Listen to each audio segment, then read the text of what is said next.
नमस्कार। आज हमारे पास एक बहुत ही दिलचस्प लेख है। हम कोशिश करेंगे कि इसकी गहराई में उतरें। जी। इसका शीर्षक है भावनात्मक बुद्धिमत्ता का प्रबंधन, भावनात्मक अनुशासन की लर्नोग्राफी। ये शिवा नारायण ने लिखा है और टैक्शिला पेज ब्लॉग पर है। जी, और ये लेख ना भावनाओं को देखने का एक कह सकते हैं बिल्कुल नया नजरिया देता है। आमतौर पर हम ये इमोशनल इंटेलिजेंस EI जिसे कहते हैं, हाँ, उसे बस लोगों से मिलना जुलना या अपनी फीलिंग्स समझना वहीं तक रखते हैं। ग्राफी और ब्रेन पेज थ्योरी की।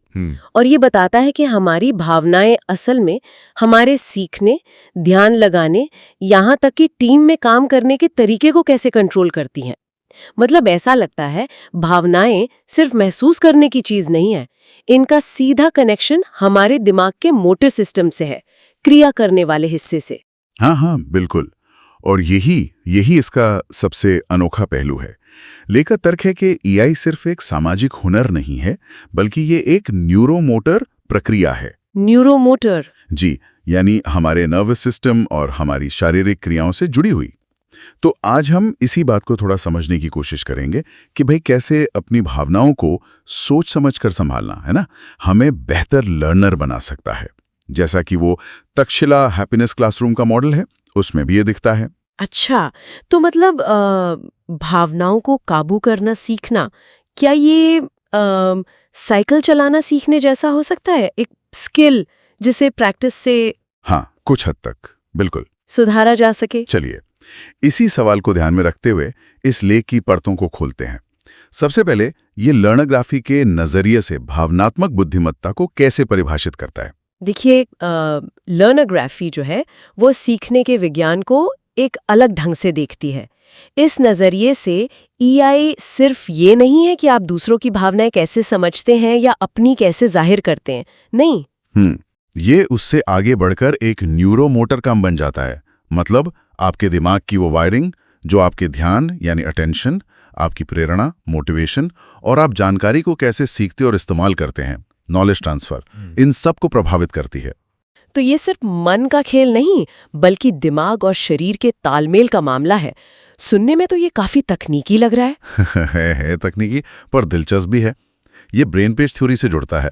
ये थ्योरी बताती है कि हमारा दिमाग जानकारी को कैसे प्रोसेस करता है, कैसे भावनाएं, मोटर कंट्रोल यानी हमारी क्रियाओं पर नियंत्रण और ज्ञान का आदान प्रदान, ये सब मिलकर एक संतुलित लर्नर बनाते हैं। अच्छा, तो मोटे तौर पर कहें तो लर्नोग्राफी के हिसाब से EI वो कला और विज्ञान है जिससे हम भावनाओं को रचनात्मक तरीके से समझते हैं, संभालते हैं और इस्तेमाल करते हैं। ये दिमाग की कसरत है, सिर्फ सोच नहीं। और ये दिमाग की कसरत होती कैसे? लेख में लिखा है कि हर भावना दिमाग में खास रास्ते, न्यूरल पाथवेज चालू करती है। थैलेमस, एमिगडाला, प्रीफ्रंटल कॉर्टेक्स, इन हिस्सों पर असर डालती है। ये तो दिमाग के बड़े महत्वपूर्ण हिस्से हैं। ध्यान, प्रतिक्रिया, फैसले लेना, सब यहीं से होता है। बिल्कुल सही कहा आपने। जब हमें तेज भावनाएं महसूस होती हैं, जैसे गुस्सा, डर या बहुत ज्यादा उत्साह, तो दिमाग की ये सर्किट एकदम से एक्टिव हो जाते हैं और इसका सीधा असर हमारी शारीरिक प्रतिक्रियाओं पर और हमारे फोकस करने की क्षमता पर पड़ता है। आप खुद सोचिए, जब आप बहुत गुस्से में होती हैं तो क्या आप किसी बारीक काम पर ध्यान लगा पाती हैं? बिल्कुल नहीं, ध्यान तो भटक जाता है, कभी कभी तो हाथ भी कांपने लगते हैं। वही, बिल्कुल। ब्रेन पेज थ्योरी के मुताबिक भावनाएं ज्ञान को प्रोसेस करने के लिए एक तरह से एनर्जी इनपुट का काम करती हैं। हमारे दिमाग का लिम्बिक सिस्टम, जो भावनाओं का सेंटर माना जाता है, वो तय करता है कि इन भावनात्मक संकेतों का इस्तेमाल कैसे होगा। क्या ये हमें सीखने में मदद करेंगे या रुकावट डालेंगे। अच्छा, और ये सब हमारे मोटर कंट्रोल और काम करने के तरीके से बाहर जाहिर होता है। अच्छा, तो मतलब अगर हम ये समझ जाएं कि हम क्या महसूस कर रहे हैं और क्यों कर रहे हैं, तो हम उस भावना की जो एनर्जी है उसको गुस्से या डर में बर्बाद करने के बजाय किसी अच्छे काम में लगा सकते हैं। हाँ बिल्कुल। जैसे उसे सोचने या कुछ करने की शक्ति में बदल सकते हैं। बिल्कुल, यही तो है भावनाओं के विज्ञान को समझने का फायदा। आवेग में बह जाने के बजाय, है ना, हम अपनी भावनात्मक ऊर्जा को सही दिशा दे सकते हैं। रिएक्टिव होने से बचकर प्रोएक्टिव बन सकते हैं। इसी से जुड़ा हुआ शायद भावनात्मक अनुशासन का कॉन्सेप्ट है ना।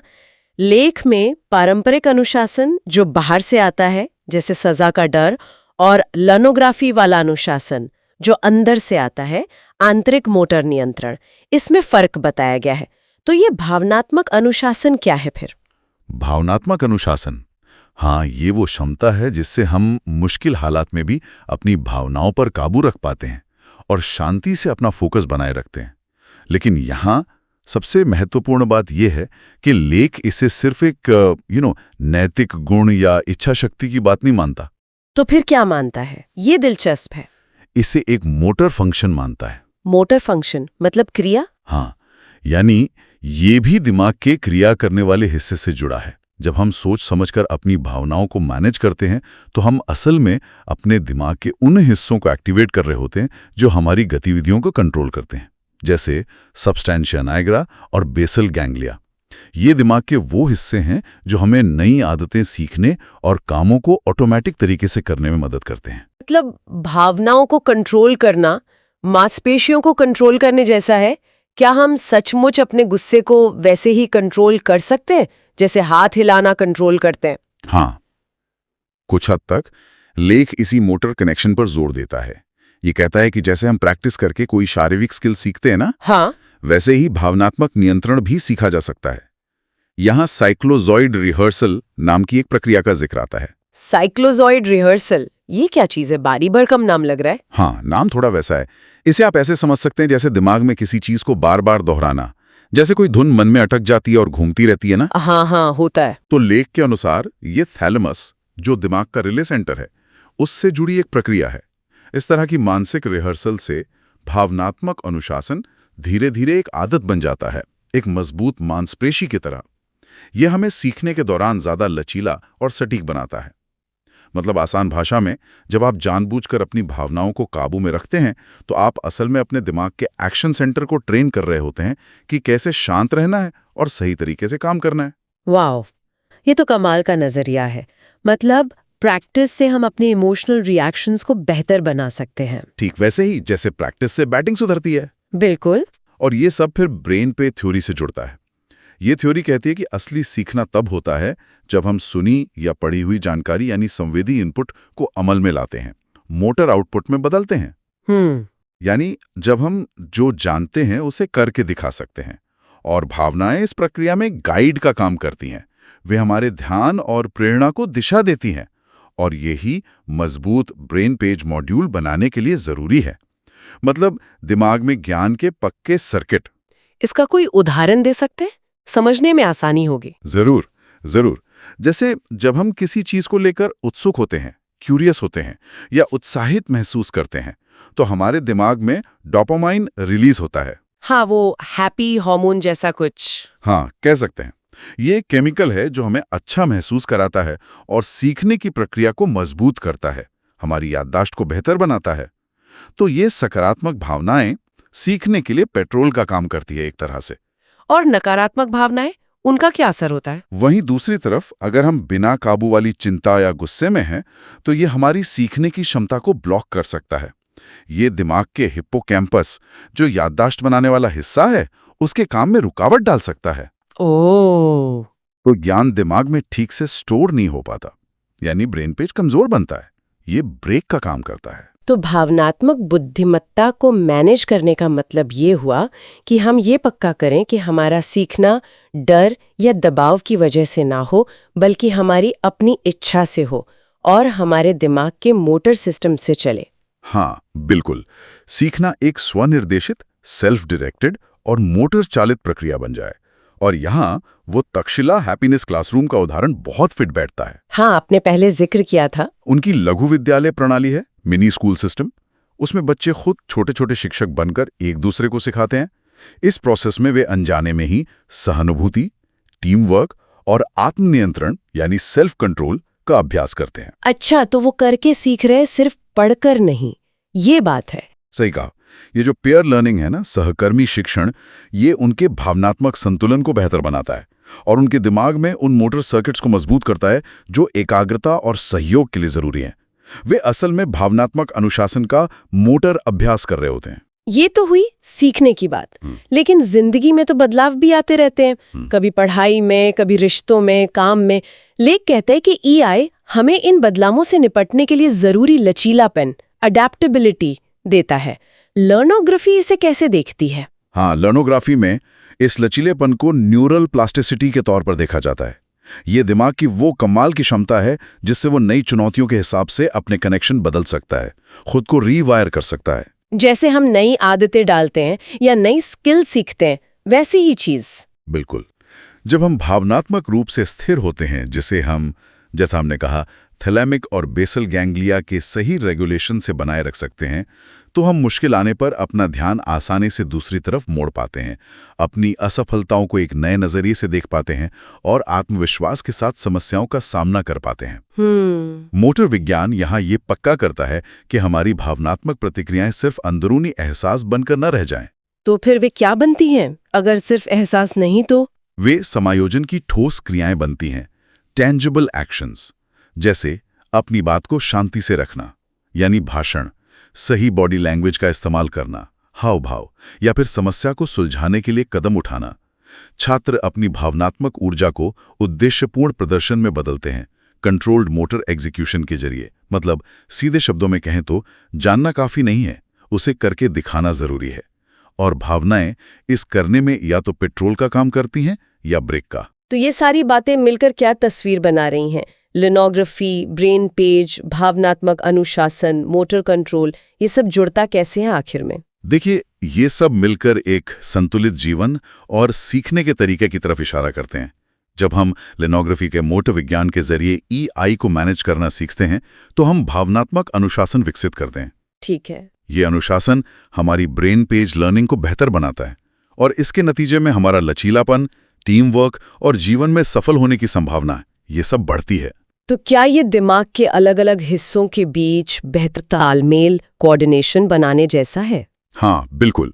ये हमारे दिमाग की 3 प्रमुख प्रणालियों, संज्ञानात्मक, सोचना, तर्क करना, लिम्बिक, महसूस करना, प्रेरित होना, और मोटर, करना, प्रदर्शन करना, के बीच सामंजस्य बनाता है।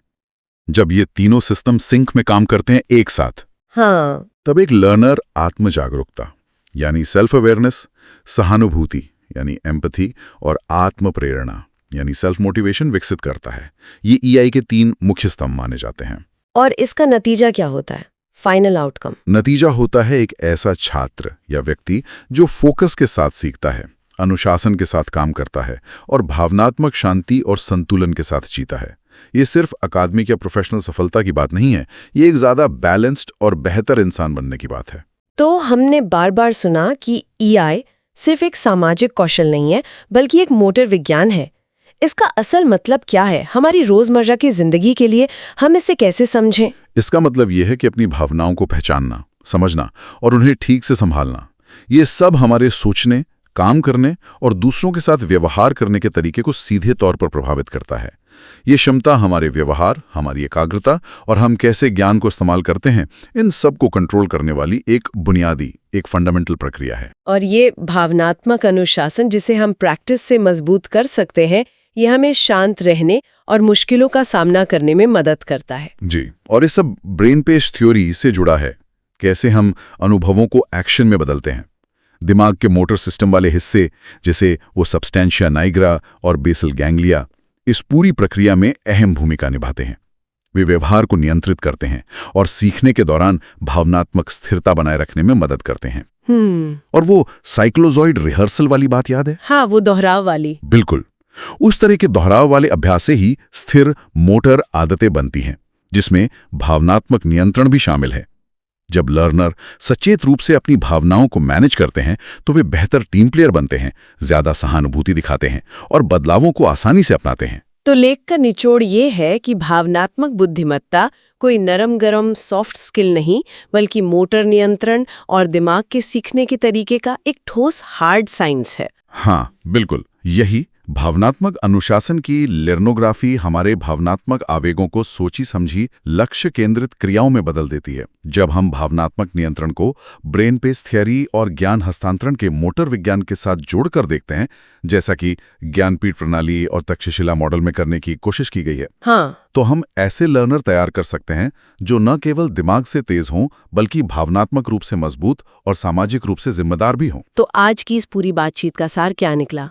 हमने देखा कि भावनात्मक बुद्धिमत्ता को एक न्यूरोमोटर स्किल की तरह देखा जा सकता है और इसका सीधा असर हमारे सीखने, ध्यान लगाने और बदलने की क्षमता पर पड़ता है। और ये भी कि भावनात्मक अनुशासन सिर्फ इच्छा शक्ति की बात नहीं है।